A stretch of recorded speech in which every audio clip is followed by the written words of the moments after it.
Hello and welcome to today's Here's to Your Health podcast. I'm your host, Don Lintzman.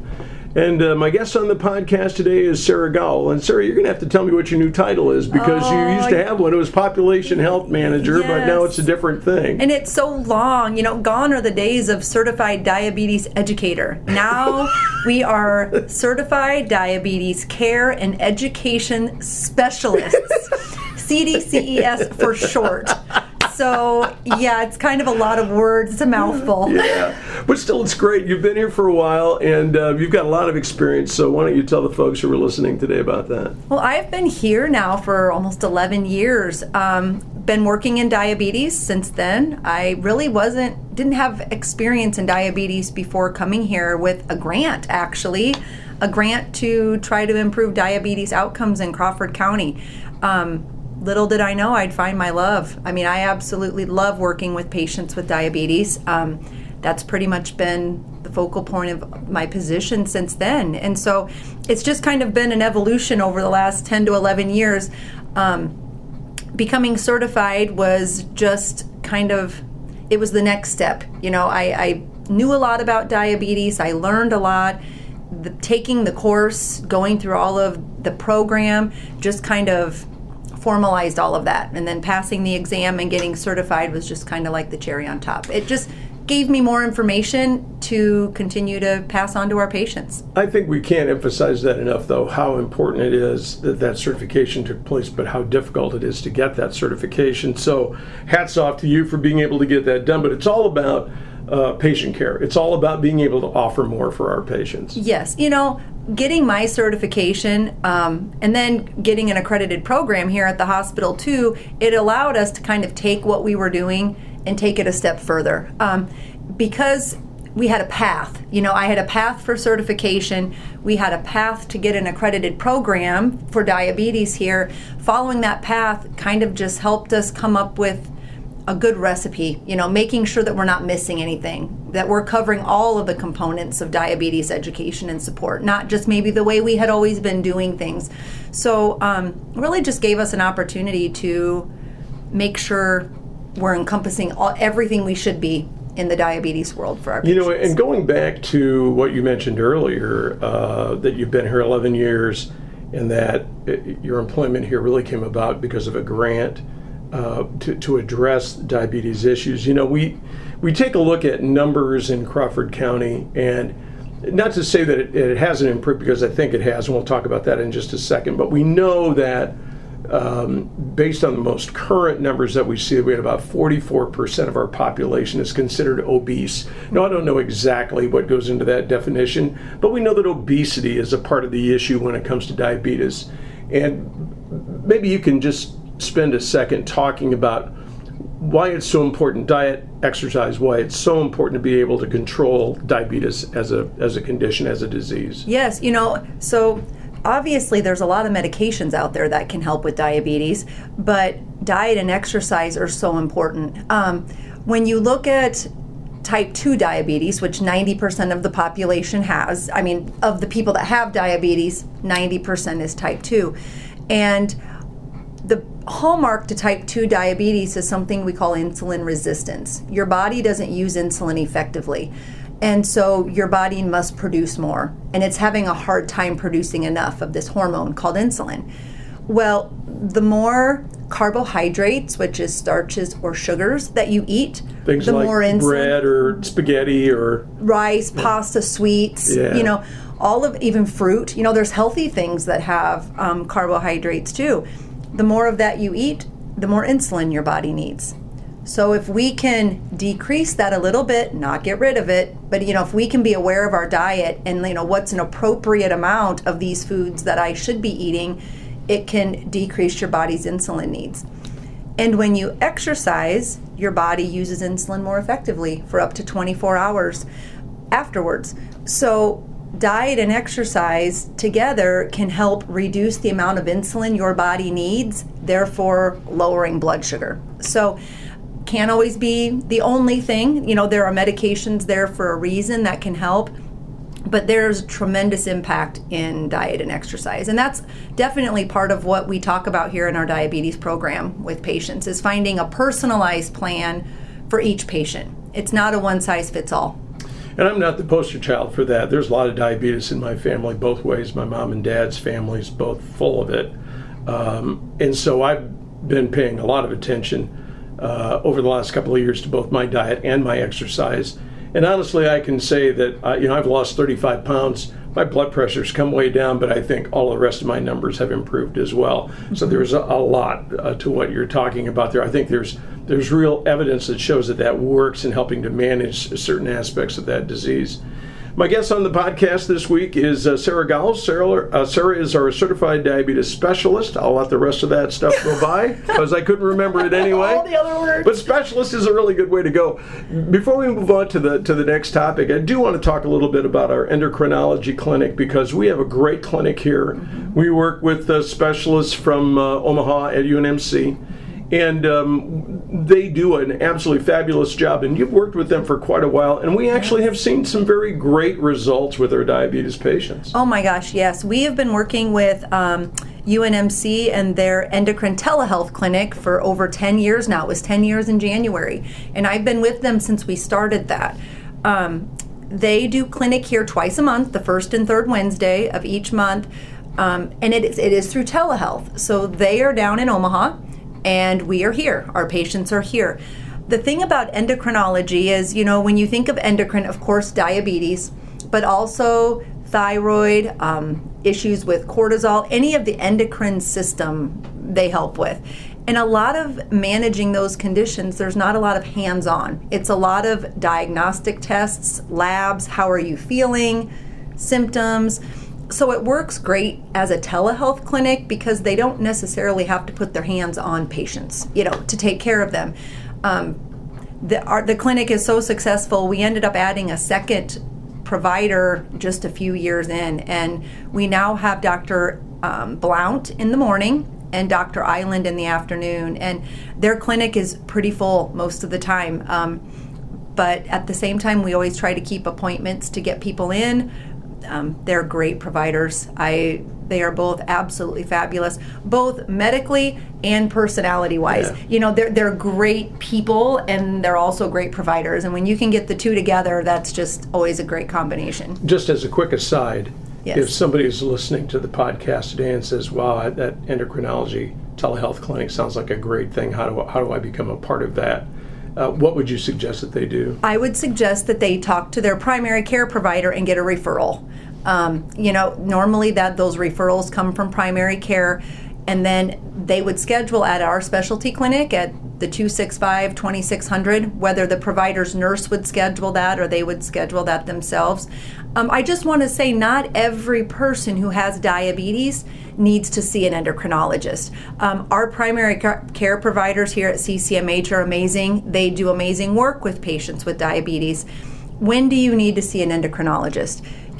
If your diabetes has been very difficult to manage, you and your provider may decide together, we're just having a hard time. Let's get a second opinion. If you are looking into an insulin pump, patients with type 1 diabetes that are wanting to maybe look down the road to get an insulin pump, endocrine handles that. Thyroid, if you're having a really hard time managing your thyroid, or if it's something more acutely thyroid, like hyperthyroidism, or labs are off, those are all kind of reasons that your provider would maybe recommend you have an endocrine consult. And the fact that we can do it here locally, people don't have to travel, makes a huge difference. And all of the labs can be sent down there with technology now. Our radiology department, if somebody has a thyroid ultrasound here, they can actually send the images down to UNMC, and Dr. Blount and Dr. Island can look at those themselves, the actual images from the ultrasound, just like they were here while it was being done. So it's pretty cool with technology how much information can be sent back and forth. And when you talk about what great people they are, both of those ladies are wonderful to work with, both yes. Leslie Island and Sydney. Yes. Excellent people. So if you have any questions about that, you can contact our specialty clinic folks at 2600. 2600, I was going to say that, yeah. So 265-2600, you can give them a call and they'll tell you more about that. My guest on the podcast today is Sara Gaul. Sara is a diabetes specialist here at CCMH. certified diabetes specialist, and we're talking about the services that we offer and the things that we're doing to try to improve the quality of our care for patients. And one of the things that we've been working on, and I think it was just awarded, is our accreditation for our diabetes program, and that accreditation is for the organization, yes. And then obviously your certification is for you personally. Yes, correct. So we just got our accreditation for the next 4 years through the Association of Diabetes Care and Education Specialists, another lot of words, ADCES. So there's two organizations who a program can be accredited through, and that is either ADA, the American Diabetes Association, or ADCES. We decided to go the ADCES route because that is where I got my certification through as a diabetes education specialist. So it was just it fit well with us to go that route. We just got that last Thursday. So again, it's just it was another step in just formalizing what we're doing and making sure that we are meeting all the standards and that the program that we're offering is the best it can be. It was quite a process to get accredited. We had to show ADCES that we're doing the right things. We're addressing all of the needs. We are looking at each patient individually. We're covering all of the areas, not just medications or just exercise. There's 7 healthy behaviors that go with caring for people with diabetes. So we just need to make sure that we are offering all of that to our patients. And maybe to finish up today, we can talk just for a moment about the services that you actually offer to patients, because as a certified diabetes specialist, yes. with all that other stuff that yes. goes along with it, there are certain services that you're able to offer to patients. Yes, and that's pretty much diabetes education. That can be anyone from you were just diagnosed with diabetes, you're overwhelmed, you're scared, you need all the information, to somebody who's maybe had diabetes for a while and they'd like to talk about getting a continuous glucose monitor. That's something they want to talk about and see if they would be a good fit. If someone is starting on a new medication and they're like, I really just want to talk about, this new medication, or what are my options for medications. Maybe I just want to know about diet. So I can do anything from a one-time appointment for one targeted area to I need it all. And then that would probably be, 3 or 4 sessions, that until we get all of their needs met. So they just need to get a referral from their primary care provider. Again, if you have diabetes and you want to come see me, notify your primary care provider, and we can definitely get that set up. Well, this is a pretty exciting time for all of us here in terms of rolling out new services for our patients. Just a couple of months ago, we started a new program. We now have a full-time speech therapist who offers lots of different kinds of services. We now have a certified diabetes specialist. We have an accredited program. So a lot of new things that we're rolling out right now for the yes. benefit of patients. And I think that this is really an exciting time for all of us. Anything else you'd like to share today, Sarah, maybe that we haven't covered? Well, I just, I think anybody who wants to know more about diabetes should consider coming in for an appointment for diabetes education. You don't have to wait until things are out of control and you're like, oh, what have I been doing? Things aren't looking good with my diabetes. Anybody who wants more knowledge can definitely have diabetes. You don't have to wait. Yeah, and the one thing that I guess I would suggest is that if there are people who are listening today who are saying, well, I don't know that I have diabetes. I don't even know what my blood sugar level is. I mean, I've never had that done. It's a pretty simple blood test, but maybe the easiest way to go about doing that is we sponsor a quarterly wellness event here at CCMH. $45 for a complete blood count. So if you come in for $45, it takes 10 minutes for us to actually get you registered, take your weight and your blood pressure, and then draw your blood and send it to the lab. We'll get you those results, and you can see where your blood sugars might land. And sometimes people are very surprised by their lab results because they say, I don't feel bad. Mm-hmm. But then you realize that maybe some of those things are out of whack. And would you suggest maybe that's the first step? I would agree, yes, because a glucose level, which is one in just the basic panel, you don't even have to do the add-on, a fasting glucose should be around 100 or less. When you get up into like the 1 teens, you could have pre-diabetes. And if it's above 120, that's kind of when we're a little more concerned about diabetes. Now I'll say, you can't put a ton of stock in one lab result on one day, So definitely if it's above normal, that would be when you should talk to your provider.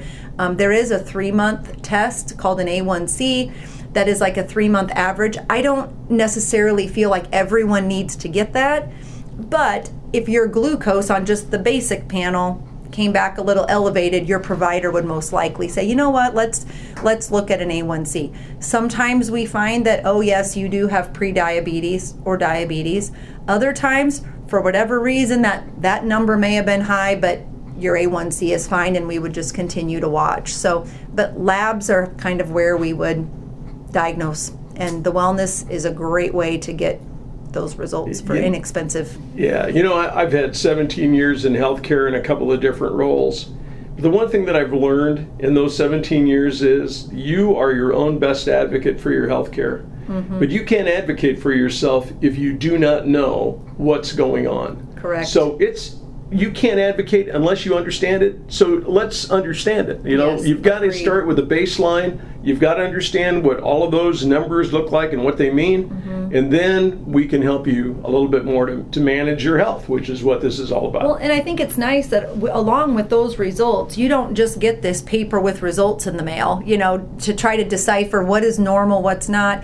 A lot of the main markers, we have like a color-coded sheet that gets filled out with your labs where it's green zone, yellow zone, red zone, and it will tell you a little bit about the tests you had done and if you need to contact your doctor or not. So along with just the test, you also kind of get a little bit of guidance on what you need to do with those results. Yeah. So the great thing is, if you want to see Sara, talk to your healthcare provider. You need to get a referral. If you want to come to our telehealth clinic for endocrinology, that's also a referral from your primary care provider. But if you want to start with our wellness event, that you can do all on your own. All you have to do is go to our website at ccmhi.com. The wellness event sign up is out there for our next wellness, which is coming up in September. Pick a time and a date, and sign up, and we'll see you then. And I think we'll be able to help you with your healthcare journey, wherever that might end up leading you. Sounds great. Sara, Thanks for having me. Thank you so much for your time today. I appreciate that. My guest on the podcast today, Sara Gaul. Sara is a certified diabetes specialist here at CCMH, and really appreciate the time that she spent with us today. I'm your host, Don Linsman, for the Here's to Your Health podcast. Thanks for listening. Have a great day.